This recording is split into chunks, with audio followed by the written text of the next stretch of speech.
Bible సమయం గంభీర సమయం వచన పరంపర ధ్యానాంశ సమయం బైబిల్ సమయం గంభీర సమయం దైవ సన్నిధికి అనుబంధ సమయం బైబిల్ సమయం బైబిల్ సమయం బైబిల్ సమయం బైబిల్ సమయం. ఈరోజు ఈ కార్యక్రమాన్ని నిర్వహించడానికి సహాయపడిన ప్రియులకు యేసు అనుచరులందరము కలిసి హృదయపూర్వక వందనాలు చెల్లిస్తున్నాం. అమ్మా బాబు, మేము మీకు ఏమీ ఇవ్వలేము. మా పక్షంగా దేవుడే మిమ్మలను మీ కుటుంబాలను నిండారుగా దీవించును.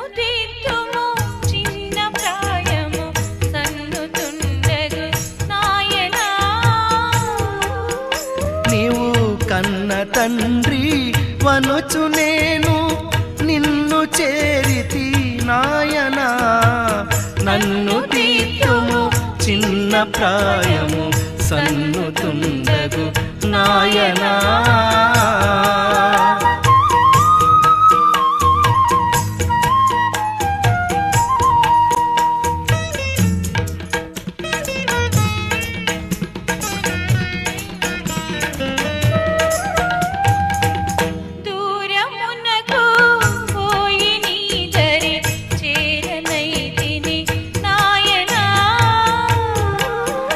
నేను కారు మూర్ఖపు పిల్లనై కారడవి తిరిగితి నాయనా, నన్ను తీర్చుము చిన్న ప్రాయము సన్నుతుండగు నాయనా.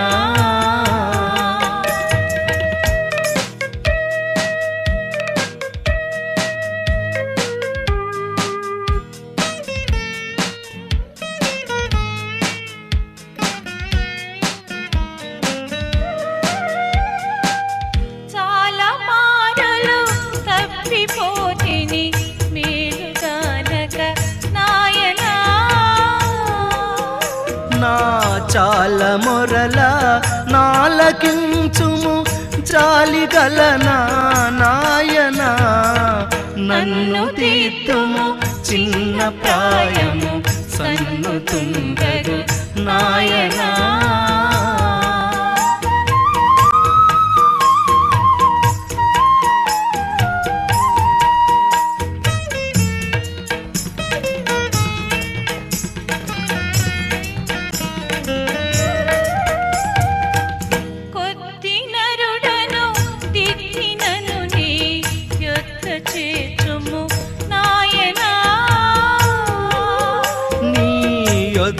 చేర్చి బుద్ధి చెప్పుము మొత్తునైతిని నాయనా, నన్ను తీర్చుము చిన్న ప్రాయము సన్నుతుండగు నాయనా. Good evening, praise the Lord. దేవుని నామానికి స్తోత్రం. సకాలంకు వచ్చిన మీ అందరికీ నా హృదయపూర్వక ధన్యవాదాలు చెల్లిస్తున్నాను.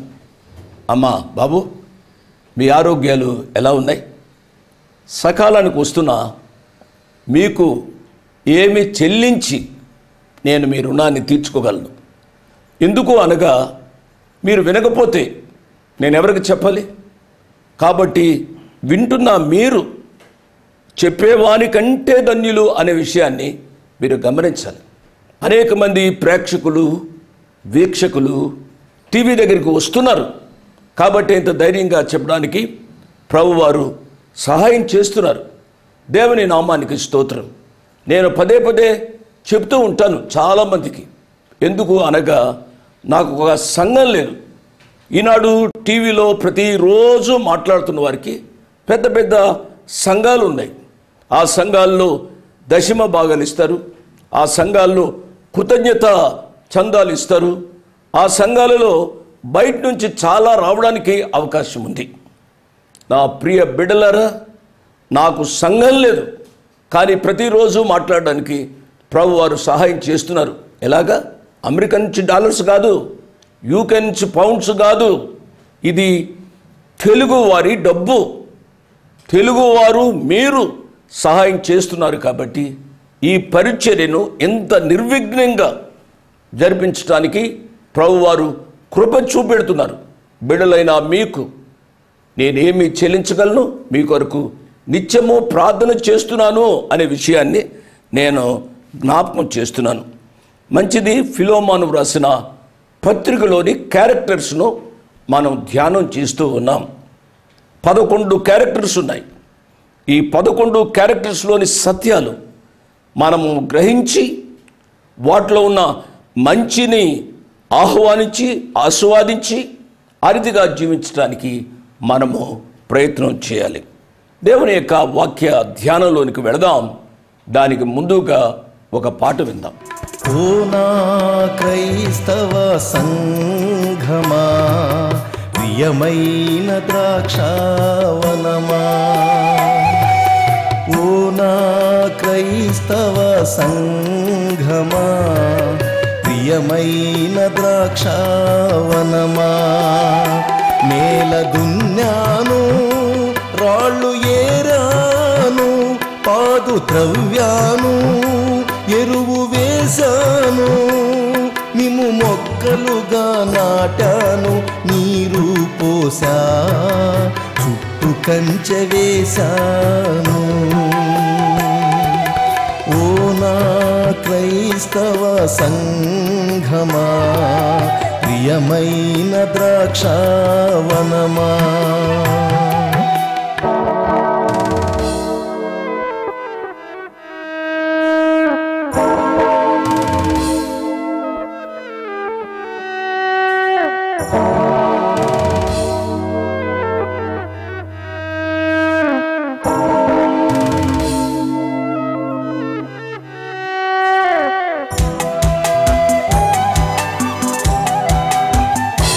మొక్కగా ఉన్న మీరు చెట్టయ్యారు, తీగెలు వేసి బహుగాను వ్యాపించారు.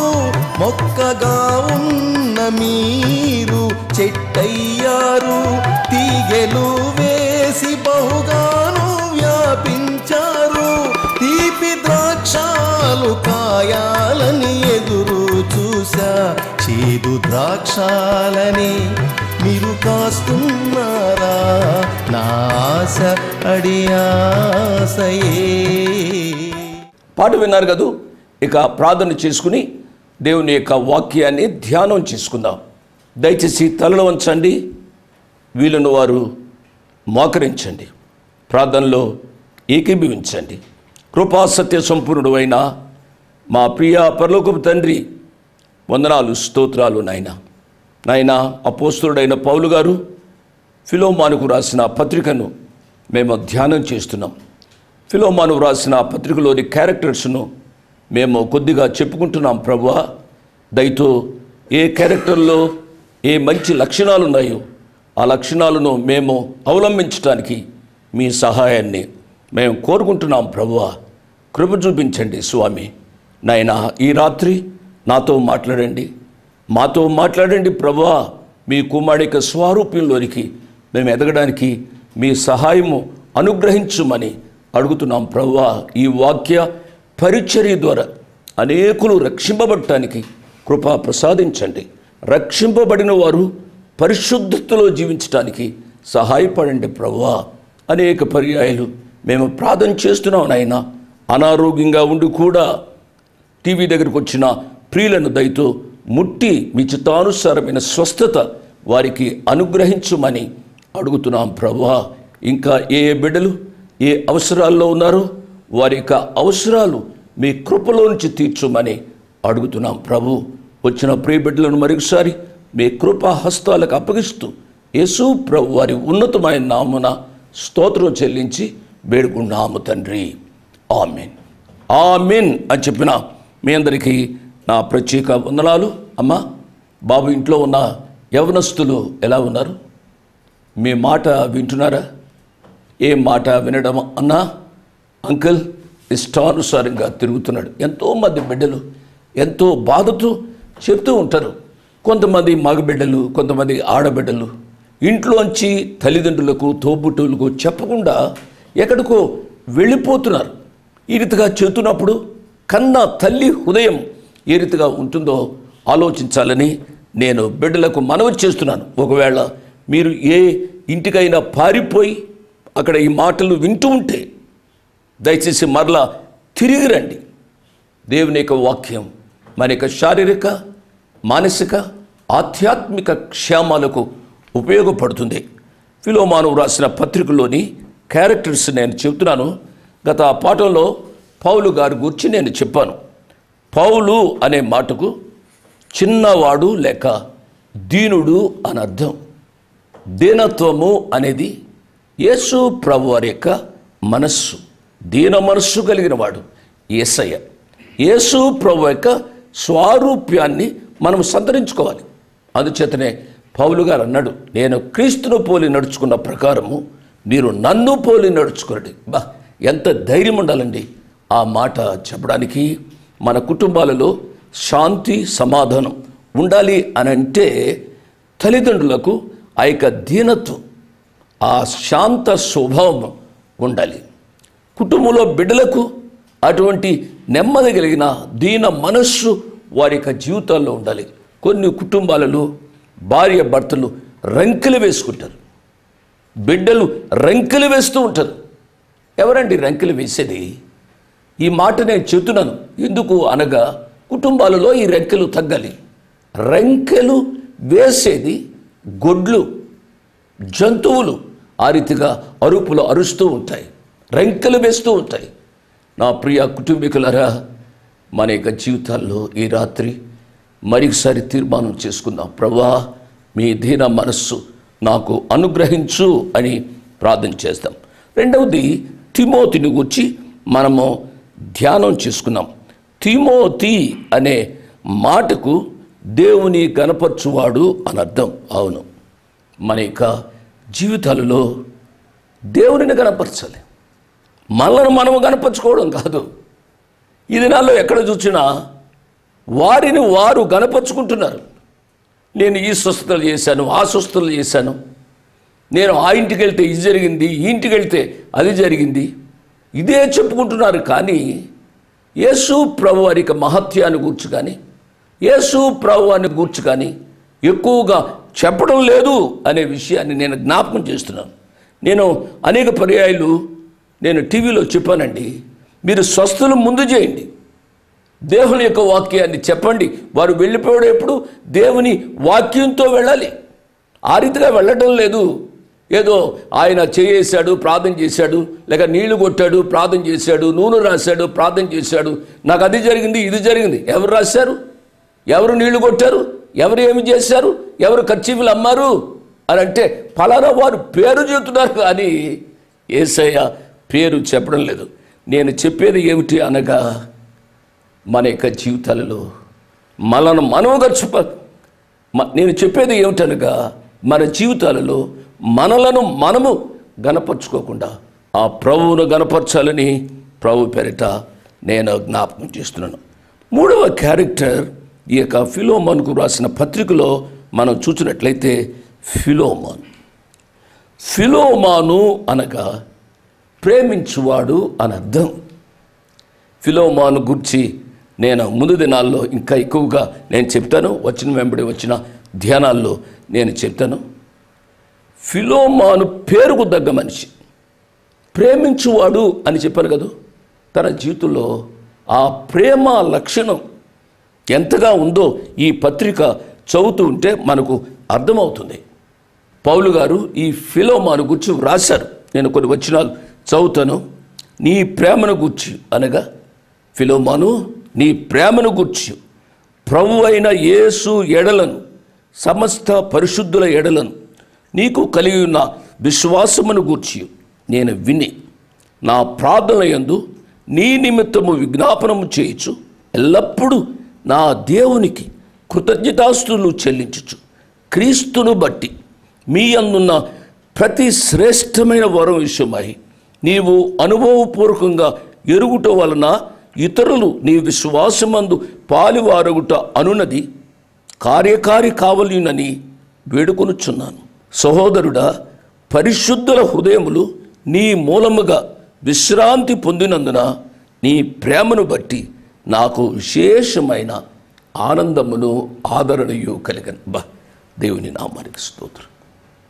తన యొక్క పేరుకు కలిగిన అర్థాన్ని అతడు జీవిస్తున్నాడు. ఏదో పేరు పెట్టుకున్నాడు అన్నట్టుగా కాకుండా పేరుకు తగినట్టుగా జీవించడం. అనేక పర్యాయాలు మనము ఎంతో మంచి పేర్లు పెట్టుకుంటాం, దాంట్లో తప్పేమీ లేదు. కానీ మనము ఆ రీతిగా జీవిస్తే ప్రభు వారికి గొప్ప మహిమ కలుగుతుంది అనే విషయాన్ని జ్ఞాపకం చేస్తున్నాను. అందుకనే పౌలు గారు కొరింథీ పత్రికలో ప్రేమను గురించి ఎన్ని విషయాలు వ్రాశారండి. కింది భాగంలో ఆయన రాశాడు 3 లక్షణాల గురించి: విశ్వాసము, నిరీక్షణ, ప్రేమ. ఈ మూడింట్లో శ్రేష్టమైనది ప్రేమ అన్నాడు. మన యొక్క జీవితాలలో ప్రియులారా, మనం అర్థం చేసుకోవాల్సింది, మన దేవుడు ప్రేమాస్వరూపి. మన దేవుడు ప్రేమ. God is love. Love is God. సువార్త యొక్క సారాంశం మనం చెప్పాలి అనగా గాడ్ ఈజ్ లవ్. దేవుడు ప్రేమ ఉన్నాడు. ఆ ప్రేమ సిలువలో మూర్తీభవించింది. ఎవరిని క్షమించాడు? మిత్రులుగా ఉన్నవారిని, లేక ఆయన పొగిడేవారిని కాదు, శత్రులను, సిలువ వేస్తున్న వారిని, పొడిచిన వారిని, కనుక ఆయా మతాధికారులను ఆయన క్షమించాడు, ప్రేమించాడు. దేవుని నామానికి స్తోత్రం. ఫిలోమాను వలె మన యొక్క జీవితాల్లో ప్రేమ లక్షణం కలిగి ఉండాలని ప్రభు పేరిట నేను జ్ఞాపకం చేస్తున్నాను. మార్కు సువార్తలో మనం చూసినట్లయితే ప్రభు వారు చెప్పిన విషయాన్ని నేను జ్ఞాపకం చేస్తాను. మార్కు సువార్త 12వ అధ్యాయము 28వ వచనం నుంచి చదువుతున్నాను. శాస్త్రుల్లో ఒకడు వచ్చి వారు తర్కించుట విని ఆయన వారికి బాగుగా ఉత్తరమిచ్చినని గ్రహించి ఆజ్ఞలన్నిటిలో ప్రధానమైనది ఏదని ఆయన్ను అడిగాను. అందుకు యేసు, ప్రధానమైనది ఏదనగా, ఓ ఇశ్రాయేలు వినుము, మన దేవుడైన ప్రభువు అద్వితీయ ప్రభువు. నీవు నీ పూర్ణ హృదయంతోనూ, నీ పూర్ణ ఆత్మతోనూ, నీ పూర్ణ వివేకముతోనూ, నీ పూర్ణ బలముతోనూ నీ దేవుడైన ప్రభువును ప్రేమింపవలను అనున్నది ప్రధానమైన ఆజ్ఞ. రెండవది, నీవు నిన్ను వలె నీ పొరుగు వానిని ప్రేమింపవలను అనేది రెండవ ఆజ్ఞ. వీటికంటే ముఖ్యమైన ఆజ్ఞ మరి ఏదీ లేదని అదంతా చెప్పాను. దేవుని నామానికి స్తోత్రం. పాత నిబంధన గ్రంథంలో 10 ఆజ్ఞలు ఇచ్చారు. ఆ 10 ఆజ్ఞలను సమం చేసి ఆ ప్రియ ప్రభు చెప్పిన సారాంశం ఈ 2 ఆజ్ఞలు. మన వలె మన పొరుగు వారిని ప్రేమించగలుగుదామా? మన కుమారుడు, చిన్న కుమారుడు చీవుడు గరుచుకుంటూ ఉంటే వెళ్ళి వెంటనే చీవుడు తుడిచి చీరకో, లుంగికో, ఆ పంచుకో, దేనికో రాసేసుకుంటారండి. అదే పక్కింటి అబ్బాయి వచ్చి చీవుడు గార్చుకుంటూ ఉంటే తుడుస్తావా? ఒరే వెళ్ళు బయటికి అన్నట్టుగా చీదరించుకుంటాం. ప్రియులరా, ఆ ప్రియ ప్రభు చెప్పిన ఆజ్ఞ, నిన్ను వలె నీ పొరుగు వారిని ప్రేమించే అనుభవంలోనికి రావాలని ప్రభు పేరిట నేను జ్ఞాపకం చేస్తూ ఉన్నాను. 4, సహోదరి అయిన అప్పియ. అప్పియను గురించి నేను ఇంకా ఎక్కువగా చెప్తాను. ఫిలోమాను యొక్క భార్య అప్పియ. అప్పియను ఏ రీతిగా చేసుకున్నాడు?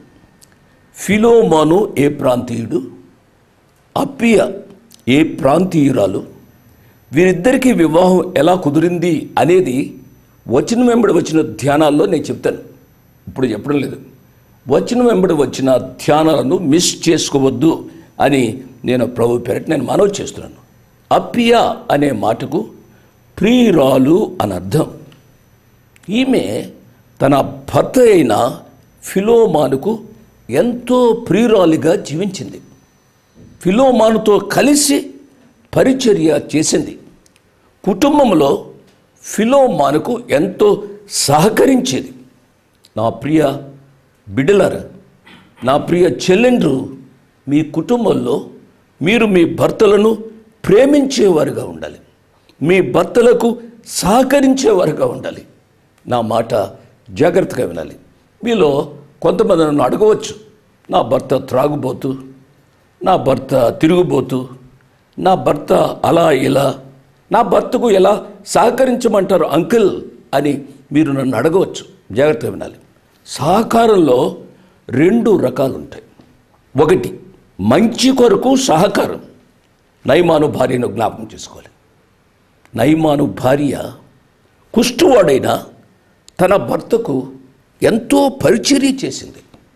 రసి కారుతూ ఉంటే, పుండ్లు ఉంటే అవి కడిగి డ్రెస్ చేసి భర్తకు సహకరించింది. కాబట్టి ఆయన గొప్ప పేరు పొందాడు. ఆమెకు సహకారం వల్లే అతడు స్వస్థతను కూడా అనుభవించాడు. నా ప్రియులారా, నా ప్రియ బిడ్డలారా, మీ భర్తలకు మీరు సహకారులుగా ఉండాలని నేను మనవి చేస్తున్నాను. మంచి కొరకు సహకారం.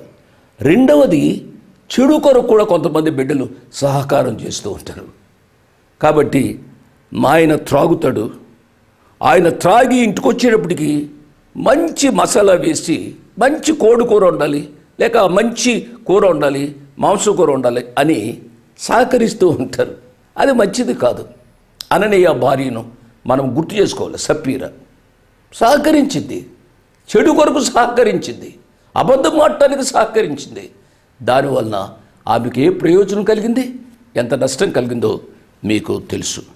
స్త్రీలు ఇంట్లో ప్రియమైన వారిగా ఉండాలి. ఈమె సహోదరి అని పిలువబడింది. మన సహోదరి అయిన అప్పియ సహోదరి అంటే ఆమె రక్షింపబడింది. మొదట్లో అంటే పెళ్ళైనప్పుడు ఆమె రక్షింపబడిన ఆమె కాదు, తదుపరి ఆమె రక్షింపబడింది. ఫిలోమోను వ్యాపారి, అతడు రక్షింపబడిన వాడు కాదు, తరువాత రక్షింపబడ్డాడు. భార్యను కూడా ప్రభులో నడిపించాడన్నమాట. ఇద్దరూ రక్షింపబడ్డారు. దేవుని నామానికి స్తోత్రం. ఇద్దరూ రక్షింపబడితే ఆ ఇల్లు స్వర్గతుల్యంగా ఉంటుంది. ఇంటిలో ఎవరు రక్షింపబడకపోయినా అది నరకమే. దీంతో ఏగలేకపోతున్నారు, వీడితో ఏగలేకపోతున్నాను అని చెప్పే బ్రదర్స్ సిస్టర్స్ ఎంతమంది ఉన్నారో ఆలోచించాలి. 5వది అర్కిప్పు. నేను ముగించడానికి ప్రయత్నం చేస్తున్నాను కానీ అవడం లేదు. తోటి యోధుడైన అర్కిప్పు, ఇతడు వీరిద్దరి యొక్క కుమారుడు. యవ్వన కాలంలోనే రక్షింపబడిన యవ్వనస్తుడు. భార్య భర్తలు ఇద్దరు రక్షింపబడ్డారు, అంటే తల్లిదండ్రులు ఇద్దరూ రక్షింపబడ్డారు. వారికి ఒకే ఒక కుమారుడు, అతన్ని రక్షణలోనికి నడిపించారు. కొంతమంది తల్లిదండ్రులకు ఒకే ఒక కుమారుడు ఉంటాడు, ఒకే ఒక కుమార్తె ఉంటుంది. వారిని ఎంతో గారవంగా పెంచుతారండి. వాళ్ళు ఏది అడిగితే అది ఇస్తారు, ఏమి చేయమంటే అది చేస్తారు. చేయొద్దని నేను చెప్పడం లేదు, కానీ మన యొక్క అతి గారాభం వారిని చెడు మార్గంలోనికి నడిపించకూడదు అనే విషయాన్ని ఒక తండ్రిగా నేను చెబుతున్నాను. ఈ అర్కిప్పు అనేవాడు ఒకే ఒక కుమారుడైనప్పటికీ కూడా అతడు మంచి యోధుడిగా జీవించాడు. ఏమంటున్నాడు పౌలు గారు? తోటి యోధుడైన అర్కిప్పునకు. అర్కిప్పు అనే మాటకు గుర్రముల అధిపతి అని అర్థం. సాధారణంగా గుర్రాలు యుద్ధానికి పనికొస్తాయి. అవును, ఈ యవ్వనస్తుడు తన యొక్క యవ్వన ప్రాయంలో ఒక గుర్రం వలె చురుకుగా ప్రభు కొరకు పనిచేశాడు. నా ప్రియ బిడ్డలారా, యవ్వనస్తులారా, మీ కుటుంబంలో మీరు యోధులుగా జీవించాలి. మీ కుటుంబంలో మీరు ఆశీర్వాదకరంగా జీవించాలని చెబుతూ నేను ముగిస్తున్నాను. నేను 2-3 క్యారెక్టర్స్ నేను చెప్పాను. ఫిలోమాన్ గురించి చెప్పాను, అప్పియ గురించి చెప్పాను, అర్కిప్పును గురించి చెప్పాను. గత పాఠంలో పౌలు గారి గురించి, తిమోతి గురించి చెప్పాను. 5 క్యారెక్టర్స్ అయినాయి, ఇంకా 6 క్యారెక్టర్స్ ఉన్నాయి. నెక్స్ట్ పాఠంలో సింపుల్గా నేను చెప్తాను. మరలా వచనం వెంబడి వచ్చిన ధ్యానాల్లో ఇంకా వివరంగా నేను చెప్తాను. ఈ పత్రిక అది ఒకటే పత్రిక అయినప్పటికీ, అంటే ఒకే అధ్యాయం కలిగిన పత్రిక అయినప్పటికీ మన ఆధ్యాత్మిక జీవితాలకు ఎంతో ఆశీర్వాదకరంగా ఉంది. కాబట్టి నా ప్రియ బిడ్డలారా, ఈ వాక్య పరిచర్యను మీరు ఇంతగా ప్రోత్సహిస్తున్నందుకు మీకు నా ఆశీస్సులు. ఈ కార్యక్రమానికి సహాయపడుతున్న బిడ్డలకు నా నిండు హృదయపూర్వక వందనాలు చెల్లిస్తున్నాను. ఇంకా ఎవరైనా సహాయపడకపోతే, సహాయపడాలని ఆశిస్తూ ఆలస్యం అవుతూ ఉంటే సహాయపడమని మనవి చేస్తూ ముగిస్తున్నాను. దేవుడు మిమ్మల్ని నిండారుగా దీవించునుగాక. ఆమేన్. ఇంతవరకు వాక్యాన్ని విన్నందుకు మీకు నా హృదయపూర్వక వందనాలు. ఒక ప్రత్యేకమైన మనవి చేయడానికి మరొకసారి మీ ముందుకు వస్తున్నాను. అదేమిటనగా, ఈ కార్యక్రమాన్ని నిర్వహించడానికి నేను ఎంతో ధైర్యం చేశాను అనే విషయాన్ని జ్ఞాపకం చేస్తున్నాను. డబ్బుండి కార్యక్రమాన్ని ప్రారంభించలేదు. నన్ను రక్షించి ఇంతవరకు పిలిచిన ప్రభు ఉన్నారు అని, తదుపరి విశ్వాసులైన మీరు ఉన్నారు అనే ధైర్యంతో ఈ కార్యక్రమాన్ని కొనసాగిస్తున్నాం. కాబట్టి ఈ కార్యక్రమానికి అయ్యే ఖర్చులో కొంత భాగమైన మీరు భరించాలని మనవి చేస్తున్నాను. ఒకరోజు కార్యక్రమానికి ఎంత ఖర్చు అవుతుందో ఆ విషయాలు మీరు తెలుసుకోవాలంటే దయతో నాకు ఫోన్ చేసి కానీ, ఆఫీసుకు ఉత్తరం రాసి కానీ తెలుసుకొని సహాయపడమని ఒక తండ్రిగా, దైవదాసునిగా, అంకులుగా మీకు మనవి చేస్తున్నాను. అడ్రస్ 1-1- మరలా 214/2 1-1-214/2 flat numbers 505 and 506. Flat numbers 505 and 506.